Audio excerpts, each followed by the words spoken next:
జ్యోతిషాస్త్రరీత్యా ద్వాదశ రాశుల్లో 5వ రాశి అయినటువంటి సింహరాశి మిత్రులారా, మీరు మకా నక్షత్రం 1, 2, 3, 4 పాదములు, పుబ్బా నక్షత్రం 1, 2, 3, 4 పాదములు, ఉత్తరా నక్షత్రం మొదటి పాదానికి జన్మించిన మీరు సింహరాశి వారిగా పరిగణించబడుతున్నారు. ఈ నెల మీకు శుభ ఫలితాలు ఎలా ఉన్నాయి?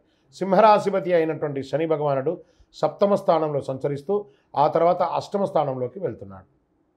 చాలా కష్టంగా, కొంచెం ఈ నెల మిశ్రమంగా ఉంటుందని కూడా చెప్పచ్చు. భాగస్వామ్య విషయంలో పార్ట్నర్షిప్లో గొడవలు వచ్చే అవకాశాలు ఉన్నాయి. భార్యాభర్తల మధ్య సఖ్యత లోపం వచ్చే అవకాశాలు ఉన్నాయి.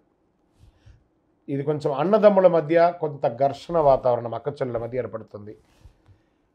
వివాహితులు ఎవరైనా వివాహం కాని వారికి పెళ్లి సంబంధాల కోసం చూసిన వాళ్ళకి కొంచెం పోస్ట్పోన్ అవుతుంది.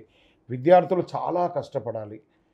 అగ్రిమెంట్ విషయంలో చాలా జాగ్రత్తగా రాసి చూసి వేయండి, లేకపోతే మోసపోయే అవకాశాలు ఉన్నాయి. 2వ స్థానంలో కేతు సంచారం వల్ల కొంత ఆర్థికపరమైన విషయంలో అస్థిరత్వమైనటువంటి నిర్ణయాల వల్ల ఇబ్బంది పడాల్సి వస్తుంది. మనీ ఫ్లోటింగ్ ఈ నెల కాస్త తగ్గుతుంది. వాహనాలు కొనేటప్పుడు కానీ భూమి కొనేటప్పుడు చాలా జాగ్రత్తగా ఉండండి. ఉద్యోగ అవకాశాలు మాత్రం వస్తున్నాయి, కలిసి వస్తున్నాయి. తీర్థయాత్రలు చేసే అవకాశాలు ఉన్నాయి. ఈ నెల ఆధ్యాత్మికంగా పెరుగుతారు. వాహనాలు నడిపేటప్పుడు చాలా జాగ్రత్తగా ఉండాలి. సింహరాశి మిత్రులారా, ముందేమి కోపం ఎక్కువ. ఆ సమాజంలో తిరిగేటప్పుడు కాస్త జాగ్రత్తగా ఉండాలి. ఆహార విషయంలో చాలా జాగ్రత్త ఉండాలి. బయట ఆహారాలు తీసుకొని దానివల్ల అజీర్తి అయ్యి ఇబ్బంది పడకండి. స్త్రీలకు మిశ్రమ ఫలితం అని కూడా చెప్పచ్చు. మీ యొక్క పూర్వీకుల ఆస్తి మీకు వచ్చే అవకాశాలు కనబడుతున్నాయి. వ్యవసాయదారులకు బాగుంది. ఐటీ రంగం వారికి మిశ్రమం.